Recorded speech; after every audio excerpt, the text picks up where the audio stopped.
ሰላም ማሚዎቼ እንዴት አመሻችሁ? የሉካዬን እራት አብረን እንስራ። ዛሬ እንደምታዩት የእንቁላል አስኳሉን ብቻ ተጠቅሜን የሰራውለት። መጀመሪያ እንደዚህ አስኳሉን በሹካ ደቀውና ከዛ ብሮኮሊ ጨምርበታለሁ። እሱንም አንድ ላይ እንደዚህ ቀላቅለዋለሁ።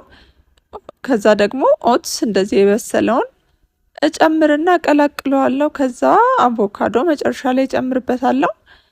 ይሄ ለልጆች አጠቃላይ እድገታቸው ለሰውነት ክብደት መጨመር እንዲሁም ደግሞ ለአይምሯቸው በጣም ጠቀሜታ አለው። በተለይ እንቁላሉ በውስጡ ኮሊን የተባለ ንጥረ ነገር አለው። ይሄ ደግሞ የማስታወስ ብቃታቸውን ይጨምርላቸዋል። እንዲሁም ደግሞ ነገሮችን በቶሎ እንዲረዱና የመማር አቅማቸውን ያሳድግላቸዋል። እንዲሁም የተለያዩ ቫይታሚኖችን እና ሚኔራሎችን ይይዛል። ይሄ ደግሞ ለሰውነት እድገታቸው በጣም ጠቃሚ ነው። ልጆቻችሁ 6 ወር 7 ወር እስከ 8 ወር ከሆኑና የተፈጨ ነገር የሚበሉ ከሆነ በደንብ ፈጭታችሁ ስጧቸው። ካልሆነ እንደዚህ መስጠት ትችላላችሁ።